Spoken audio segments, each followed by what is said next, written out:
Selamat malam Yogyakarta. Oke, pada malam hari ini saya akan membawakan sebuah materi dasar, tetapi materi ini adalah materi yang terpenting. Kenapa? Karena 80% kegiatan Anda sebagai pembangun jaringan adalah melakukan langkah-langkah ini. Saya akan berbicara S yang ketiga, di mana dari segitiga S dari support key system adalah sponsoring. Ini ada segitiga S, S yang pertama adalah sikap, service, sponsoring.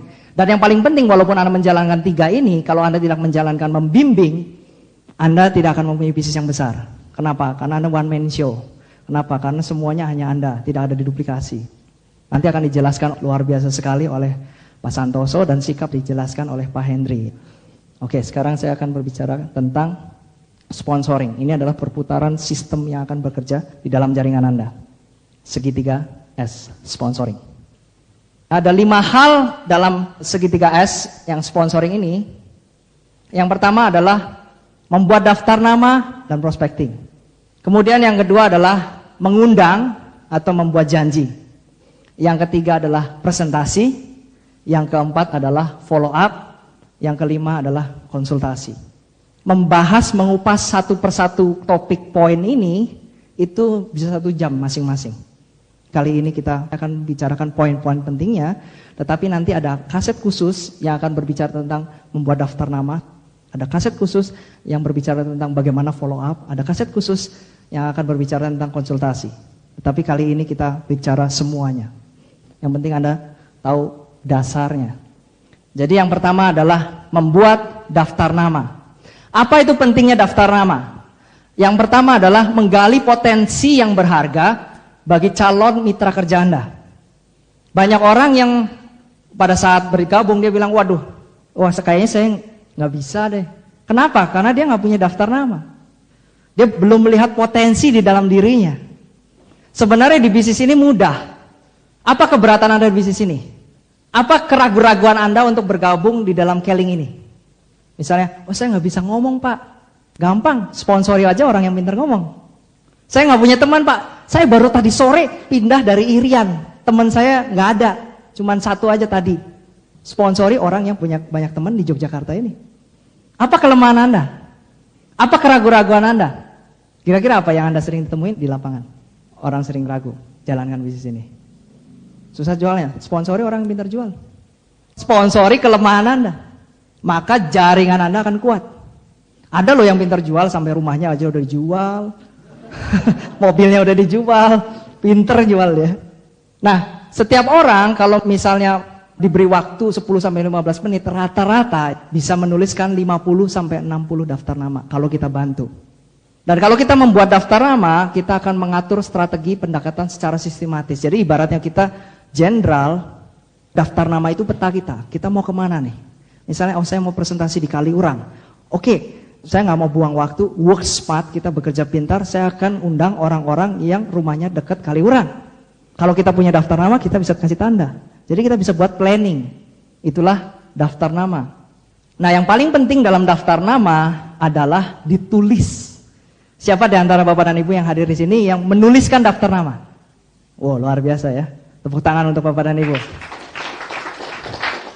Karena banyak orang yang tidak menuliskan daftar nama. Dia bilang, saya punya kartu nama banyak, pakai ini aja ya Pak. Enggak, ditulis. Kenapa? Saya ingat kok, saya IQ-nya 200, saya bisa ingat semua. Ditulis. Kenapa? Karena otak kita itu sangat sensitif.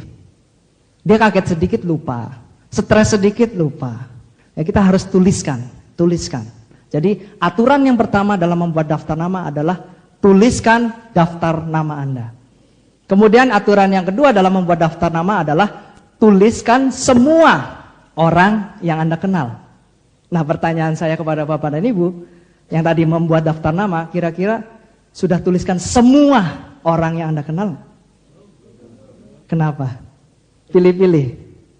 Kenapa dipilih-pilih? Pilih-pilih kira-kira mana yang mau jalankan bisnis Keling ini. Atau mungkin kita takut nggak tuliskan dia, nanti ditolak, ntar aku diketawain. Seperti itu nggak? Oh, kalau ini sih kayaknya nggak mungkin. Begini, sikap kita dalam membuat daftar nama itu harus diset ke frekuensi yang benar. Ya, sikap kita bagaimana dalam membuat daftar nama? Banyak orang membuat daftar nama sikapnya adalah cari orang yang mau menjalankan bisnis scaling ini. Orang-orang yang bisa jalankan bisnis scaling ini. Jika kalau dia jalan, saya berhasil. Banyak orang yang mempunyai sikap yang seperti itu. Sehingga dia susah dalam membuat daftar nama. Itu sikap yang salah. Ingat, bisnis ini adalah bisnis manusia. Kalau sikap kita adalah ingin membantu orang, terus terang bisnis ini ya, berubah 180 derajat menjadi lebih mudah. Betul. Coba kalau misalnya sikap kita adalah memanfaatkan orang, supaya orang itu bergabung dan dia jalan sehingga saya menang lotre. Iya kan? Memang ada beberapa orang yang mengharapkan join di bisnis ini dan dia berharap menang lotre. Sponsori 3 dan 3 orang itu jalan sendirinya. Ya terus terang dari pengalaman saya 12 tahun dari 1.000 orang mungkin menang 1. Atau mungkin dari 10.000 orang yang menang begitu 1. Artinya apa? Artinya kita menyerahkan nasib kita kepada probabilitas yang kecil. Kemungkinan yang kecil sekali. Kenapa kita nggak drive? Jadi kalau kita sikapnya adalah ingin memanfaatkan orang, apa yang lahir dari sikap yang seperti itu? Yang lahir apa? Yang terlahir dari sikap yang seperti itu adalah sikap mengemis. Iya kan? Kenapa? Karena posisi tangan kita ada di bawah. Orang yang menerima kan posisi tangannya ada di bawah. Orang yang memberi posisi tangannya di atas. Sehingga permasalahannya adalah siapa yang butuh, siapa yang membutuhkan. Kalau sikap kita adalah ingin memanfaatkan orang supaya kita sukses, yang lahir efek dari itu adalah sifat ngemis. Yang ngemis akhirnya kita ngundang orang pun, orang akan tahu. Entah bagaimana orang itu tahu. Karena lahir dari ekspresi wajah kita. Kalau sikap seperti itu terjadi di dalam diri kita membangun bisnis ini ya, membuat daftar nama aja susah, apalagi ngundang, apalagi closing. Kadang, tolong dong, tolong datang deh, kali ini aja datang, tolong deh, kemarin saya beli roti kamu, masa kamu gak mau datang? Ngemis. Nah, kita harus rubah frekuensi dari sikap kita rubah bahwa kita ingin membantu banyak orang. Kita ingin membantu banyak orang lewat bisnis ini. Ini adalah bisnis yang luar biasa, yang dimana semua orang bisa menjalankan, hanya kemauan aja, dan kalau dia jalankan, dia bisa berhasil. Kalau Anda punya sikap yang seperti itu, luar biasa. Supaya Anda mengerti maksud saya ingin contohkan, kira-kira di sini artis siapa yang lagi idola sekarang ini, di Jogja ini? Yang paling ngetop di sini, kira-kira? Sheila on Seven. Jadi siapa? Duta. Oke. Misalnya ya, kita bermain pikiran. Misalnya Duta merasa hutang budi kepada Anda karena mungkin bibinya atau saudaranya pernah sakit keras, kemudian Anda bantu dengan produk Keling ini dan dia sembuh, dan dia ingin membalas budi Anda, dan dia bilang begini, oke, untuk membalas budi kamu, karena saya hutang budi kamu, saya ingin nyanyi khusus di rumah kamu. Pribadi, bayangin, idola Anda yang ketemu aja susahnya setengah mati, gimana excitednya Anda, gimana semangat Anda? Luar biasa kan? Dan Anda boleh ngundang teman-teman Anda yang tergila-gila juga sama Duta. Kalau ketemu Duta aja bisa pingsan, misalnya saking tergila-gilanya. Bisa manggil dia, tapi dengan satu syarat. Syaratnya adalah Anda nggak boleh ngundang teman Anda dengan menyebutkan ada Duta di rumah. Kenapa? Karena mungkin peraturan keamanan, kedua karena peraturan komersial nggak boleh. Ya. Jadi boleh ngundang tapi nggak boleh nyebut Dutanya. Nah Anda tahu kan si Andi, Ita, Indah itu dia tergila-gila sama Duta. Kira-kira Anda bisa ngundang nggak Adi, Dita ke rumah Anda tanpa menyebutkan Duta? Kira-kira bisa nggak? Kenapa? Karena sikap yang ada di dalam diri kita adalah ini loh, ya kan? Ini nih bagus. Pokoknya kamu datang deh ke rumah. Kucing saya kawinan besok. Udah datang aja. Nyesel kalau nggak datang. Kenapa sih kamu maksa? Udah bener ini. Bagusnya setengah mati. Itu sikap yang ada dalam diri kita. Kenapa? Karena kita tahu ini luar biasa dan kita ingin membantu dia. Nah di bisnis ini sama. Kalau kita punya semangat ingin membantu banyak orang lewat bisnis ini, jalankan bisnis ini jauh puluhan kali lipat lebih mudah daripada sebelumnya. Padahal keadaan tidak dirubah, hanya pola pikir kita aja yang dirubah. Hanya sikap kita aja yang dirubah. Bagaimana sikap Anda dalam membuat daftar nama? Sikapnya adalah bukan siapa yang mau bergabung dengan bisnis scaling. Lupakan bisnis scaling dulu. Pertanyaan yang ada di dalam benak Anda adalah siapa teman Anda yang mau membayar hutang? Siapa teman Anda yang terlibat hutang yang bisa Anda bantu lewat bisnis ini untuk bayar hutang? Siapa teman Anda yang mungkin 2 tahun lagi atau 1 tahun lagi akan nikah dan dia memerlukan bisnis ini? Siapa teman Anda yang punya anak akan sekolah tahun depan, anak pertamanya masuk SD, anak keduanya masuk SMP, anak ketiganya masuk ke SMA, bayar semua uang gedung dan dia lagi kepusingan dan Anda bisa bantu dia? Siapa teman Anda yang ingin pindah dari pondok mertua indah? Siapa? Nah, itu pertanyaan-pertanyaan yang seperti itulah yang ada di dalam benak kita pada saat kita membuat daftar nama. Jadi jangan sampai pada saat Anda sukses, teman Anda bilang, kok kamu tahu ini bisnis bagus, kok nggak ngabarin saya sih? Siapa bilang nggak ngabarin? Kemarin saya udah undang, nggak datang. Ya kalau kamu tahu sebagus ini, ngotot dong sama saya. Coba minta daftar nama kamu, mungkin udah lecek. Dan nama saya aja nggak ada di sini.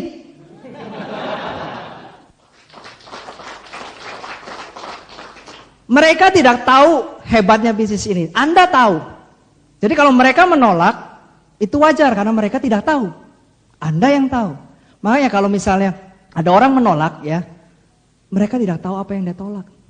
Sedangkan Anda tahu persis apa yang Anda tawarkan. Makanya jangan takut membuat daftar nama. Tuliskan semua.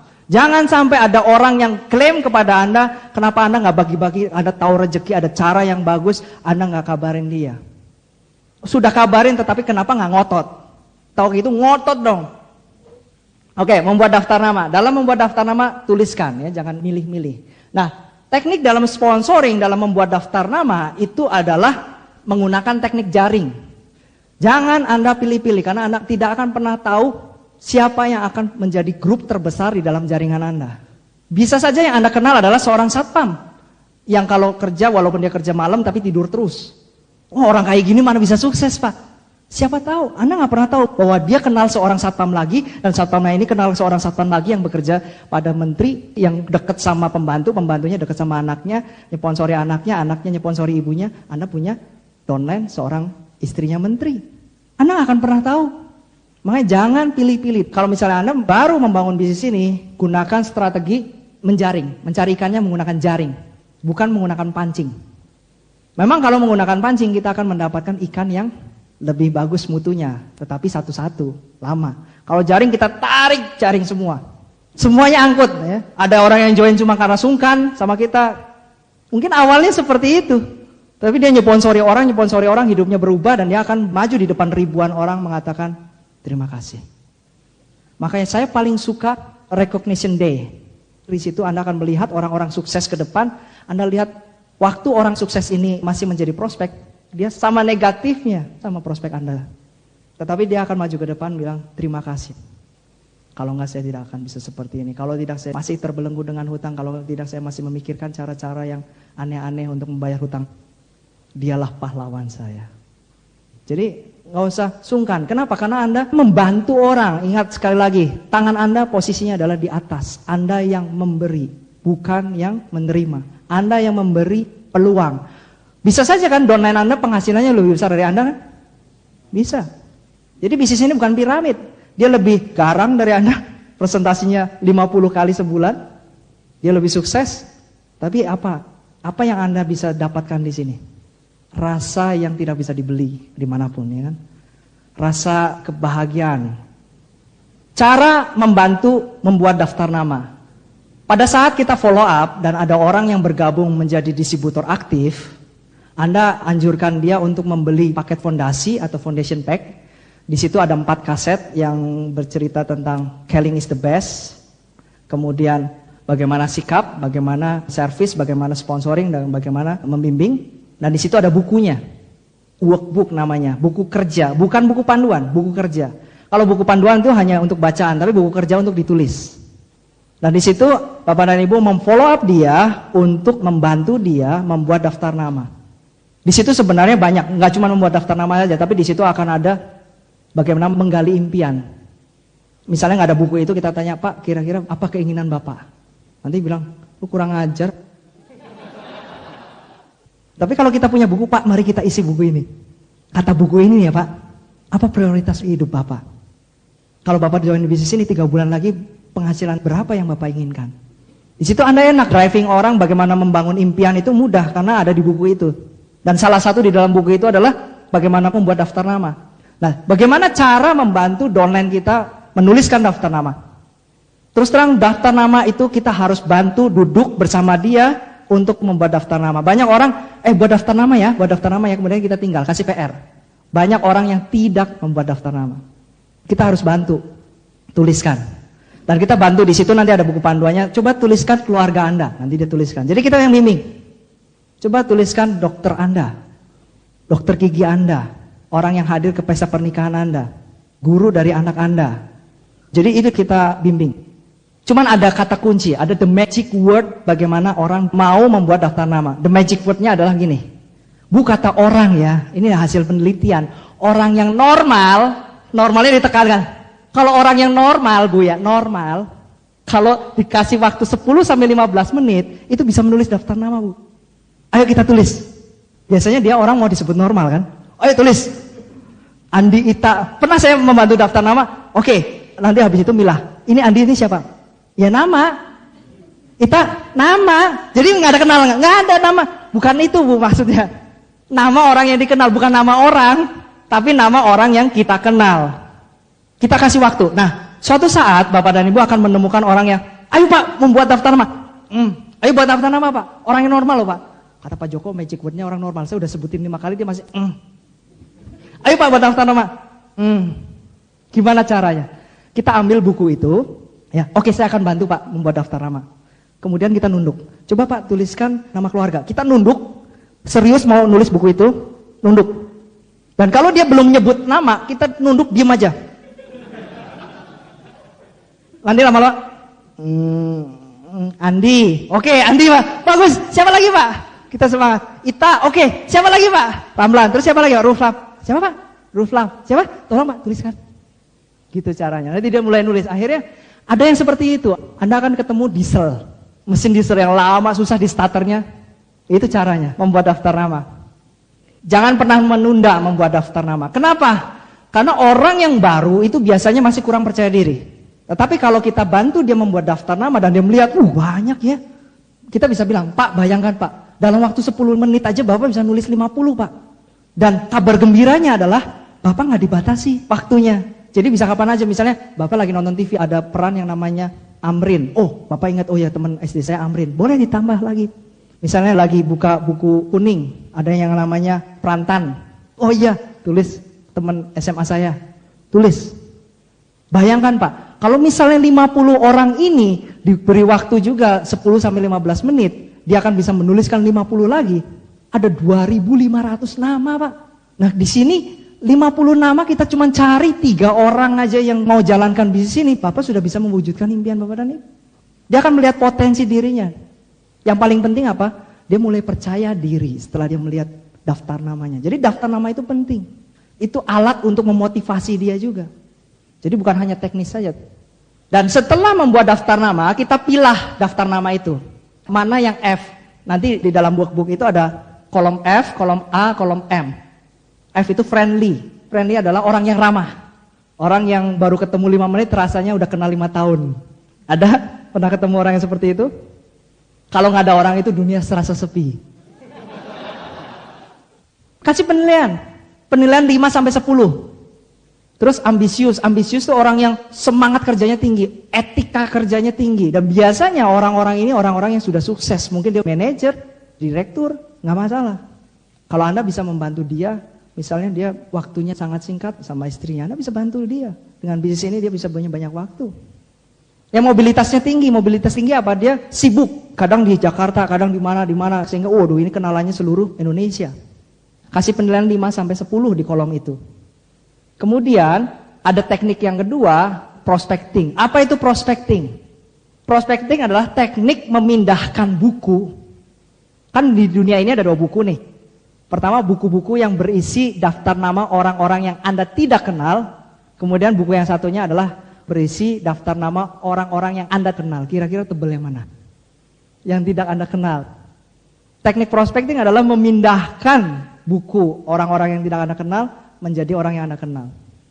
Sering sekali orang hasil Anda prospecting itu mungkin yang akan menjadi diamond di dalam jaringan Anda, yang akan menjadi crown di dalam jaringan Anda. Anda nggak akan pernah tahu, mungkin orang yang duduk satu kursi di sebelah Anda pada saat Anda ngantri di dokter gigi, itu yang akan menjadi diamond Anda berikutnya. Anda nggak akan pernah tahu. Itulah namanya prospecting. Dan prospecting itu tidak perlu kegiatan khusus. Dimanapun Anda bisa melakukan prospecting. Nah itulah indahnya orang menjalankan bisnis multilevel. Kalau misalnya orang paling sebel ke bank, ngantrinya banyak kalau orang multilevel. Yes. Nah teorinya adalah teori 1 meter dalam prospecting. Ingat sekali lagi, sikap Anda dalam memprospek adalah Anda ingin membantu banyak orang. Ini bisnis yang luar biasa yang bisa membantu kehidupan banyak orang kalau dia mempunyai kemauan. Nggak perlu punya modal, nggak perlu punya keahlian, tinggal cukup kemauan. Itu aja. Radius 1 meter, artinya begini, orang yang radiusnya 1 meter dengan Anda, mulailah di prospek. Senyum. Mulai dengan senyum dulu. Kabar gembiranya adalah 99% orang yang Anda ajak senyum, rata-rata mau membalas senyum Anda. 99%. Nah yang 1% nggak membalas senyum Anda, kenapa? Timingnya nggak tepat. Nggak apa-apa, senyum aja. Cuman hanya memecahkan kebekuan. Ajak ngobrol mulai dengan pertanyaan-pertanyaan yang konyol. Kayak misalnya tadi pesawat ke Jogja. Tanya, mau kemana Bu? Jelas pesawat ke Jogja. Pertanyaan-pertanyaan konyol yang seperti itu, nggak masalah. Tujuannya adalah untuk memecahkan kebekuan. Icebreaker. Kemudian peraturan yang kedua adalah dalam 1 menit Anda harus sudah tahu siapa namanya. Terakhir kalau Anda mau pergi gini, sering kita tanya, Pak, Bapak kerja di apa? Saya kerja di bank. Oh, saya sering menjalankan proyek yang membutuhkan latar belakang seperti Bapak ini. Proyek apa nih? Kebetulan sih sekarang saya nggak lagi jalankan proyek. Tetapi pada saat kita mau pergi, berpisah sama dia, tanyakan lagi, Pak, Bapak serius nih tertarik sama penghasilan tambahan? Jadi nanti kalau misalnya saya punya channel atau saya lagi jalankan proyek, saya bisa hubungin Bapak. Oh iya nggak apa-apa, saya bisa minta kartu namanya. Nah di situ tukar kartu nama. Itu yang paling penting. Yang perlu disiapkan adalah kartu nama. Kartu nama itu adalah modal Anda. Kemudian hubungi prospek Anda kira-kira seminggu lah. Kalau nggak lupa, apalagi kalau kartu nama Anda habis, lebih lupa lagi. Makanya Anda harus buat kartu nama supaya ada sesuatu yang mengingatkan. Oke, itu prospecting. Kemudian bagaimana membuat janji dalam mengundang. Pada saat Anda membuat janji, daftar nama Anda sudah Anda kasih penilaian kan? Cari yang nilainya 10. Misalnya Andi nilainya 10 nih friendly-nya. Ita nilainya 10 pada ambisinya. Anton dia nilainya 10 pada mobilitas yang tinggi. Yang 10-10 itu kita lingkari dulu. Orang-orang itu dululah yang kita akan undang. Kita undang, tetapkan 2 waktu dulu. Undangnya kemana? Undang ke rumah kita. Jadi kita buat home meeting. Tentukan 2 jadwal di rumah kita. Jika menggunakan kartu undangan, fungsinya hanya untuk catatan saja, untuk mengingat. Banyak orang yang menggunakan kartu undangan itu kayak undangan kawinan, dikasih aja. Saya katakan kepada Anda, tidak akan berhasil. Yang paling bagus lewat telepon karena akan lebih mudah ya. Bahkan distributor yang paling tinggi penghasilannya di Keling ini, penghasilan 1 miliar 1 bulan. Apa yang dia lakukan? Dia prospectingnya lewat mana? Lewat email, lewat chatting. Prospeknya kemana? Ke Amerika, padahal dia di Malaysia. Kita punya tools, bekerjalah pintar. Hindari menyebutkan MLM, karena banyak orang yang salah mengerti terhadap bisnis ini. Kalau mengundang orang, lebih mudah mana? Dekati lewat bisnisnya atau lewat produknya? Produk, nggak apa-apa, Anda deketin aja lewat produk. Akan ada demo produk nih, bagus, ada sulapan. Bisa ngangkat orang pakai jari. Ya nggak apa-apa. Didukung oleh produk yang luar biasa, kita enak mengundang. Ya. Singkat, jangan basa-basi. Dalam mengundang, sebaiknya Anda dengarkan terus-menerus kaset khusus cara mengundang. Konsultasikan dengan upline, daftar mana yang akan diundang, yaitu tadi yang nilainya 10. Kemudian berlatih cara mengundang dengan upline Anda, role play. Kayak orang sandiwara, nggak apa-apa, latihan dulu. Sikapnya yang benar tadi ya, kita ingin membantu banyak orang, gunakan telepon. Punya target kira-kira 10 orang lah, 10-20 orang yang diundang. Setiap kita ada acara, undang 10-20. Nah ini, kadang orang pada saat 5 kali telepon yang pertama, orang udah mengatakan iya semua. Ya saya akan datang. 7 orang yang pertama kita undang, semuanya mengatakan dia mau datang. Kemudian kita berhenti mengundang. Karena kita pikir, oh tempat duduk saya cuma 5, nanti kalau 7 nggak cukup. Jangan, teruskan aja ngundang 10-20. Banyak orang yang undang sudah 7 kali berturut-turut datang semua, dia berhenti. Atau banyak orang yang sudah 7 kali berturut-turut ditolak semua, dia berhenti juga. Jangan, target kita adalah mengundang 10-20 orang. Jadi bisnis ini tentang probabilitas. Jadi kalau saya mau gambarkan bisnis ini, seperti kita sedang mengambil kelereng di dalam sebuah karung. Bisnis ini seperti itu. Nggak usah dipikirkan terlalu, aduh, masukkan dalam hati, dia nolak saya kemarin padahal dia jual kerupuk 5, saya beli semuanya loh, dia nggak datang. Bisnis ini itu tentang mengambil kelereng di dalam karung. Semakin sering kita mengambil kelereng, katakan misalnya kita mengambil kelereng warna merah, itu adalah orang yang maki-maki kita. Kalau kita mengambil kelereng yang warna hijau, adalah orang yang join dan aktif dengan kita. Orang yang warna putih, dia yang mengetawain kita. Jualan obat loh, kasihan lu utang berapa sih sama orang? Kayak gitu aja. Jadi semakin sering kita mengambil kelereng di dalam karung itu, semakin besar kemungkinannya kita mengambil kelereng warna hijau. Itu aja, bisnis ini tuh seperti itu. Nggak usah dipikirkan terlalu berat. Karena bisnis ini kadang orang menyerah di bisnis ini karena apa? Karena tekanan batin, dipikirin terlalu banyak. Kenapa kita punya banyak waktu mikirinnya? Karena kita presentasinya paling seminggu 2 kali. Coba kalau kita presentasi setiap hari, nggak sempet mikirin, ya kan? Orang nolak, besok si Andi sama si Ita udah bawa 5 orang, saya mau presentasi dia. Di bisnis ini, kalau kita presentasi seminggu 2 kali sama presentasi setiap hari, kira-kira mudah mana? Setiap hari. Kenapa? Karena beban yang terberat di bisnis ini adalah penolakannya. Masukin ke hatinya itu kan. Gini, kalau misalnya besok ada malaikat yang mengatakan kepada Anda, besok pagi Anda presentasi berapapun orang akan join. Presentasi satu akan join. Jadi 1 kali presentasi 1 orang akan bergabung. Waktunya cuma 24 jam. Kira-kira Anda akan presentasi berapa kali hari itu? 24 jam, kalau bisa 24 kali presentasi, kalau bisa 100 kali ya kan. Berusaha ketemu gubernur, dia join ya kan. Artinya apa? Artinya presentasi itu nggak susah. Yang susah adalah menghadapi kemungkinan ditolaknya, ditambahin, diketawain lagi, ya kan? Itu yang susah. Gimana caranya? Caranya adalah perbanyak Anda presentasi sehingga Anda tidak mempunyai waktu untuk memikirkan yang negatif itu. Itu tekniknya. Oke, hal-hal yang penting dalam mengundang. Jangan berdebat. Ya nanti kita cari musuh malah ya.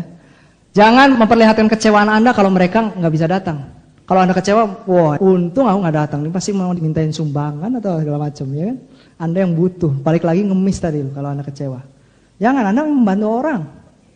Konsultasikan dengan upline, siapa saja yang mau diundang awal-awalnya ya. Lakukan latihan, berbicaralah wajar, tidak perlu kaku. Jika prospek Anda satu kantor, sebaiknya gunakan telepon internal kantor. Pakai telepon aja, pakai intercom, nggak apa-apa.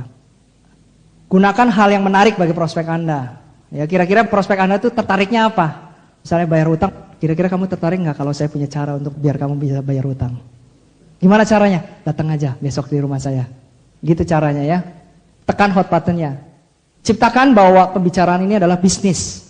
Jangan ciptakan kesan bahwa presentasi akan dihadiri banyak orang. Karena kalau Anda ciptakan kesan bahwa presentasi ini akan banyak orang yang datang, nanti dia pikir kalau saya nggak datang pun nggak masalah, akan ada banyak orang lain. Tetapi ciptakan kesan bahwa seakan-akan kita cuma berdua aja ngobrol. Jadi kalau dia nggak datang kan kita udah nungguin, dia nggak enak kan. Kesan seperti itu yang kita inginkan ya. Punyai target dalam mengundang ya, tadi 10-20. Semakin banyak mengundang akan semakin banyak kemungkinannya datang. Berlatih terus-menerus dan jawab semuanya dengan pertanyaan. Jadi misalnya gini, apa sih bisnisnya? Jawab pertanyaan dia dengan pertanyaan. Selalu akhiri jawaban kita dengan pertanyaan. Harganya berapa tuh? Kita nggak berbicara harga, lihat dulu lah. Nanti Anda akan melihat, oh luar biasa produknya, ada demonya loh. Kira-kira bisa datang nggak hari Senin jam 5? Akhiri selalu dengan pertanyaan. Supaya dia nggak bertanya lagi. Nah udah selesai. Kita bisa lanjutkan ke nama yang berikutnya. Setelah diundang, kita memilah lagi, mana orang-orang yang menolak. Oke nggak apa-apa, nggak usah dipaksa, Anda jual produknya aja. Banyak orang yang setelah pakai produknya, dia gila luar biasa. Orang yang stroke bisa sembuh.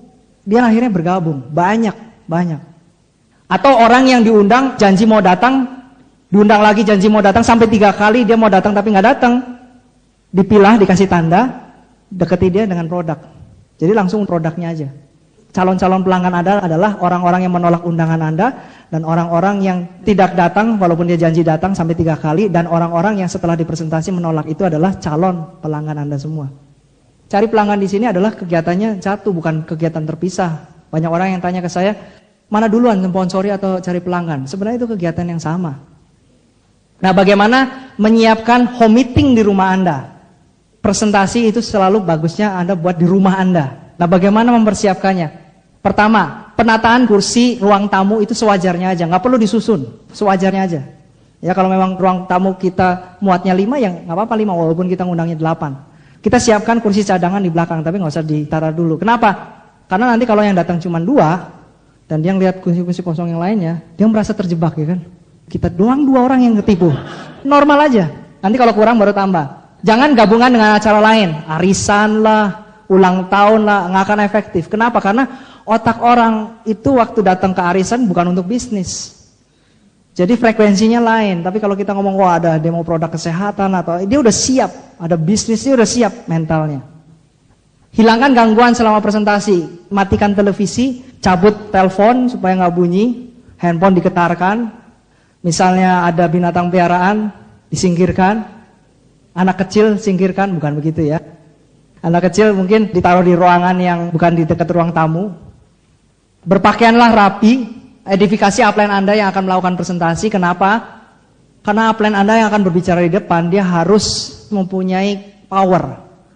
Begini, kata-kata yang sama diucapkan oleh yang berbeda, hasilnya berbeda. Contohnya, saya bilang, minuman ini enak. Sama Michael Jackson ngomong, minuman ini enak. Kalimatnya sama, minumannya sama, hasilnya beda antara saya dengan Michael Jackson, ya kan? Kenapa? Karena dia punya postur, dia punya kekuatan, dia punya reputasi. Nah kalau misalnya kita mau jalankan bisnis ini, kita harus bangun reputasi dulu, 10 tahun, 20 tahun hanya untuk bangun reputasi, susah kan? Nah makanya upline Anda edifikasi dia, edifikasi itu hargai dia, perlakuan dia penting, sehingga di mata tamu Anda, ini orang penting. Kalau orang penting bicara pasti hasilnya penting. Itu tujuannya. Jadi strategi, kita menghargai upline itu adalah strategi bisnis. Mulailah presentasi tepat waktu, biasakan tepat waktu, walaupun cuma datang 2 nggak apa-apa. Seringkali yang 2 ini bakalan nanti ada ribuan orang di dalam jaringan 2 orang ini. Sering terjadi. Atau Anda undang 10 orang nggak ada yang join semua. Sering terjadi.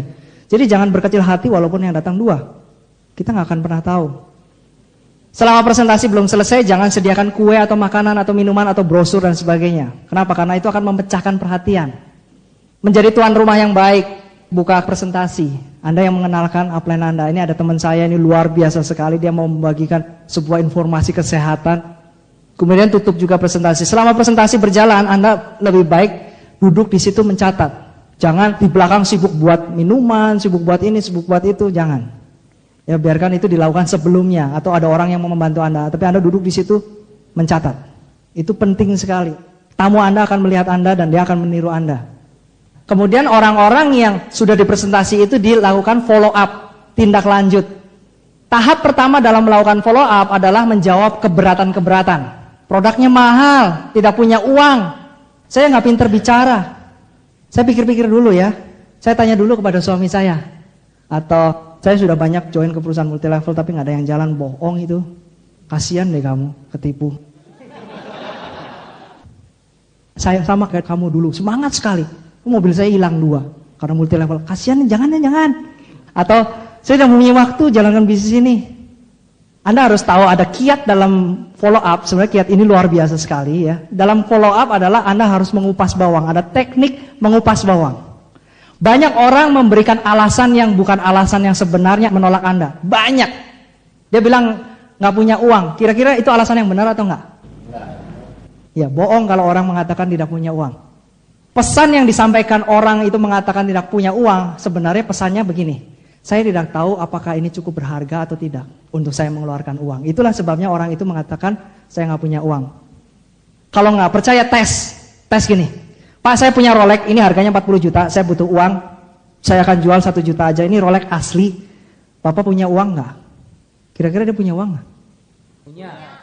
Saya kasih waktu 1 jam, Pak. Kenapa? Karena dia tahu Rolex itu bisa dijual payetnya ya 10 juta. Dia untung 9 juta, ya kan? Nggak ada duit pun dia akan usahakan. Kalau di bisnis ini dia mengatakan nggak ada uang, artinya adalah dia tidak mengerti bahwa bisnis ini cukup berharga. Itu pesan yang dia mau sampaikan kepada Anda. Kalau dia bilang nggak ada waktu, sama juga. Nggak mungkin nggak ada waktu. Coba tes. Pak, di Solo ada teman saya yang lagi butuh uang. Dia punya Mercy. Ya harganya 400 juta, dia cuma mau jual 50 juta aja Pak. Tapi dia ditunggu cuma waktunya 2 jam, Bapak ada waktu nggak? Dia lagi di tengah-tengah pesta pernikahan adiknya, ada waktu nggak dia? Ada. Kenapa? Karena dia tahu Mercy itu harganya lebih tinggi. Nah itulah. Jadi kita harus tahu bagaimana sih sebenarnya prospek itu berbicara tentang apa. Ini ada teknik bagaimana mengupas bawang. Teknik mengupas bawang adalah kita mengetes alasan yang dia sampaikan ke kita itu alasan yang sebenarnya atau alasan yang dibuat-buat. Bagaimana kita tahu Pak itu alasan yang dibuat-buat atau alasan yang sebenarnya? Pakai satu kalimat, the magic word, mantra ini. Jadi gini, saya nggak punya waktu sih. Kita tes apakah ini alasan yang dibuat-buat atau alasan yang sebenarnya. Cara ngetesnya begini. Oke Pak, kalau saya bisa buktikan bahwa ternyata menjalankan bisnis ini tidak menyita banyak waktu, berarti Bapak join dong. Saya nggak punya uang sebenarnya. Sebenarnya jarang orang yang mengatakan nggak punya uang. Atau saya nggak punya teman sih. Pak, kalau misalnya saya bisa buktikan bahwa ternyata di dalam bisnis ini kita nggak perlu banyak teman, tinggal sponsori orang yang punya banyak teman, Bapak bisa sukses di bisnis ini, berarti Bapak join dong. Kira-kira apa lagi? Kalau misalnya Anda sering follow up, apa lagi keberatan orang? Tanya suaminya, oke, berarti Bu, kalau saya bisa meyakinkan suami Ibu untuk bergabung di bisnis ini, berarti Ibu join dong. Apa lagi? Harganya mahal, susah jualnya. Kalau saya bisa buktikan bahwa ini ternyata lebih murah daripada dia harus operasi dan sebagainya, dan ternyata gampang menjualnya, berarti Ibu join. Kalau dia jawabnya iya, artinya Anda sudah sampai ke inti dari bawang itu. Anda sudah sampai ke masalah sebenarnya dia. Kalau saya bisa buktikan bahwa di dalam bisnis ini nggak perlu banyak uang, hanya cukup kemauan, berarti Bapak join dong. Kalau dia jawab iya, artinya Anda sudah mencapai ke alasan yang sebenarnya. Nah disitulah Anda baru ngasih jawaban bahwa ternyata di bisnis ini nggak perlu punya banyak uang. Buat daftar nama, kemudian kita pilih mana calon-calon pelanggan dari daftar nama kita. Kita bantu dia menjual produk sampai keuntungannya 100.000, dia bergabung. Ya, nggak perlu modal, perlu kemauan aja. Maksud saya adalah dalam melakukan follow up, jangan buang banyak waktu untuk menjawab suatu alasan yang bukan alasan sebenarnya. Kalau kita jawab semua alasan dia, 5 jam kita jawab, capek, dia lari terus kemana, ya kan? Jadi selalu kalau kayak gini berarti Bapak join dong. Dia meleset ke lain tempat, berarti itu bukan alasan sebenarnya. Kena loh. Tapi jangan ngomong gitu ya, kita berantem gitu. Nanti ada buku Question Are the Answer, itu Alan Peace. Anda baca buku itu bagaimana menjawab keberatan-keberatan semua orang. Tetapi jawablah keberatan yang sebenarnya dari orang itu. Oke, kemudian tahap kedua setelah follow up, promosikan foundation pack. Ini adalah untuk orang yang bergabung mau aktif. Pada saat Anda follow up, bawalah starter kit dan foundation pack yang baru. Jadi pada saat orang itu join, Anda bisa jual. Ingat sekali lagi, niat baik itu umurnya pendek. Jadi kalau Anda nggak follow up saat itu juga, dia kesandung, berubah pikiran. Harinya berubah pikiran. Anda harus siapkan. Kemudian tahap ketiga adalah membantu mengisi workbook foundation pack. Ya, di dalam buku itu sebenarnya kita sedang membantu dia menemukan tujuan dan impiannya. Di dalam buku itu kita sebenarnya sedang membantu dia membuat daftar nama. Kita bacakan bagaimana sih sebenarnya cara mengundang, bagaimana memilah daftar nama, di buku itu ada. Ya, menjelaskan support system, cash system itu apa secara singkat. Kemudian tahap keempat adalah booking home meeting 2 kali di rumahnya dia. Gimana cara membooking home meeting? Kita ajukan pertanyaan, jangan pertanyaan kosong. Tapi selalu pertanyaannya adalah multiple choice. Coba tes nanti kalau follow up. Bu, untuk Ibu sukses secepatnya, kita harus adakan jadwal di rumah Ibu. Kira-kira untuk jadwal yang pertama, kita mau hari Senin atau hari Kamis, Bu? Semua orang jawabnya Kamis. Pengalaman saya, Senin atau Kamis, Bu? Kamis. Kalau kita bilang Senin atau Rebo, Bu? Rebo. Yang paling lama gitu. Senin atau Minggu, Bu? Minggu. Oh, yang paling lama yang bisa dia tunda selama mungkin. Kalau kita bertanya, kapan Bu mau ini? Nanti deh saya lihat. Padahal maksudnya adalah ya kapan-kapan. Makanya ajukan pertanyaan dengan benar. Pertanyaannya selalu 2 pilihan. Senin atau Selasa. Dia akan jawab Selasa. Jadi gini, kalau misalnya Bapak Ibu pengennya hari Rebo, ya ngomongnya gini. Bu, Ibu mau Senin atau Rebo, Bu? Dia Rebo. Bener juga pada kata Pak Joko. Jadi senang gitu ya. Coba nanti lakukan. Senin atau Rebo? Rebo ya. Oke, hari Rebo. Terus yang kedua kapan, Bu? Kemis atau Jumat? Jumat pasti. Rabu sama Jumat. Nah ketemulah. Gampang ya. Booking home meeting. Kemudian kelima, promosikan pertemuan case system yang terdekat. Misalnya ada BOP, besoknya Anda promosikan, atau ada product talk, atau ada business training, Anda promosikan. Kemudian closing. Closing caranya gini. Jadi kalau misalnya closing dalam follow up, Anda nggak perlu tanya, Ibu tertarik nggak? Itu pertanyaan yang berbahaya. Jangan ajukan itu. Jelaskan starter kit ini isinya ini isinya ini isinya ini. Bisa minta fotokopi KTP-nya? Paling kasih fotokopinya. Kalau misalnya dia ada keberatan, kita balik lagi kupas bawang lagi. Setiap ada keberatan begitu. Oke, itu dari teknik bagaimana melakukan follow up dengan benar. Kemudian yang kelima, langkah yang kelima adalah pentingnya konsultasi dalam sponsoring. Kenapa? Konsultasi itu sangat penting. Setiap juara mempunyai pembimbing yang baik, yang memberikan konsultasi yang bermutu. Kenapa? Karena kita terlibat di dalam bisnis ini, kita tidak bisa melihat masalah secara penuh. Tetapi kita perlu orang lain yang tidak begitu terlibat emosionalnya sehingga dia bisa melihat masalah secara penuh. Itulah makanya kita perlu pembimbing, perlu upline. Kita harus konsultasi. Konsultasi merupakan kebutuhan utama bagi distributor yang melakukan 80% kegiatannya membangun jaringan. Kalau Anda network builder, konsultasi adalah yang paling penting.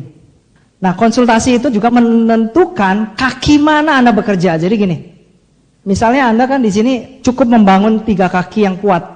Nah, 3 kaki yang kuat ini kan ada banyak pilihan. Misalnya kita ketemu A, B, C. Kemudian dia mensponsori 5 lagi. Kita bingung, kita akan bekerja kemana nih? Kita sudah bekerja ke sini, membimbing ke sini, kita akan bekerja kemana? Ini atau ini. Ada 5 pilihan. Anda pilih salah satu saja, jangan 5-5-nya. Pilih salah satu. Nah, disitulah Anda akan konsultasi sama upline Anda di mana. Karena begini, leaders atau pemenang di bisnis ini itu bukan diciptakan. Jadi salah kalau Anda pikir saya bisa ciptakan dia. Dari tadi orang malas bisa jadi bintang. Enggak, Anda capek. Berlian itu tidak diciptakan. Berlian itu ditemukan. Leaders itu ibaratnya berlian. Dan kita penambang. Kita tidak menciptakan berlian, kita menemukan biji berlian. Dan memang betul bentuknya masih amburadul kan. Coba kalau Anda lihat biji berlian. Jelek, hitam. Nah itu nanti dipoles, akhirnya jadi berlian. Upline Anda yang sudah berpengalaman akan tahu mana kira-kira biji berlian. Supaya Anda benar-benar efisien. Di sini ada 3 macam distributor. Distributor tipe kalkun, dia sejenis burung. Kalkun itu sejenis burung kan? Dia punya sayap, tetapi nggak pernah terbang. Kita motivasi kayak apapun, weh, dia lari doang. Padahal dia punya sayap loh. Dan Anda akan ketemu distributor yang seperti itu. Anda motivasi kayak apapun dia akan terbang. Alasan ada aja. Dia kena penyakit excusitis. Semua orang gagal kena penyakit ini dengan stadium yang lanjut. Dan alasan selalu bisa ditemukan. Dan alasan selalu dibuat untuk masuk akal. Itu hati-hati. Kalau dicari alasan terus Anda capek. Dan nanti Anda pun akan ketemu distributor tipe ayam. Dia sejenis unggas, dia punya sayap. Kalau kita kejar-kejar, dia lari doang kan.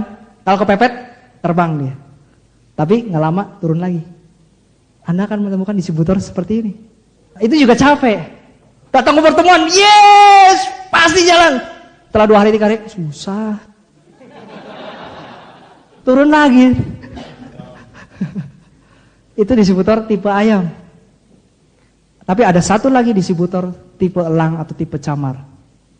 Dia sejenis unggas dan dia terbang. Tanpa Anda, dengan Anda, dia akan terbang. Rumahnya pun di atas. Terbang terus. Sayangnya pada saat bentuknya telur, Anda nggak bisa bedain mana telur ayam, mana telur kalkun, mana telur elang. Nah, kita punya sistem di mana kita bisa mengolah itu, akan ketahuan, oh ini benar-benar elang. Anda konsultasi sebenarnya mencari itu, bibit-bibit elang, supaya Anda bekerja betul-betul tidak sia-sia. Jadi misalnya saya kerja di sini Pak, oke. Sebenarnya tipe elang tuh gimana sih? Tipe yang haus mau belajar. Mana ada kaset lagi? Kapan kaset keluar Pak? Kapan pertemuan? Disitulah Anda fokus, karena itu akan memberikan hasil. Dan konsultasi akan mempercepat Anda, dan konsultasi menunjukkan bahwa bisnis ini normal. Jadi gini, banyak orang yang berpikir bahwa saya ditolak 5 orang, kayaknya susah bisnis ini. Tetapi kalau kita konsultasi, ternyata upline kita juga ditolak lebih banyak dan upline kita sukses. Konsultasi sebenarnya hanya menemukan kata normal. Oh itu normal, itu biasa. Oh gitu ya. Saya pikir Pak Santoso ngundang 5 orang yang datang 10. Ternyata sama, yang undang 5 cuma datang 1, itu pun kita jemput dia. Ternyata semua sama. Kalau kita konsultasi, oh ternyata memang semua orang mengalami itu. Dan di dalam konsultasi, sikap yang baik adalah kita bertanya, bukan mempertanyakan, dan mendengar. Kita bertanya, biarkan upline kita banyak berbicara. Bertanya boleh, bukan mempertanyakan. Mempertanyakan tuh misalnya, kenapa ini warnanya merah? Kenapa nggak hijau? Itu mempertanyakan. Tapi kalau bertanya, ini kursi ini gunanya apa? Bagaimana saya cara duduknya? Itu bertanya. Kalau mempertanyakan, itu omega squat, kalau ikannya mati gimana? Itu mempertanyakan. Kalau ikannya habis gimana? Kalau misalnya keling bangkrut gimana? Itu mempertanyakan, bukan bertanya. Dan kemudian nanti ada sebuah data dalam konsultasi, jadi ada isi lembar konsultasi. Di situ nanti ada isi semuanya, sehingga upline Anda akan tahu sebenarnya jaringan Anda itu kekuatannya ada di mana.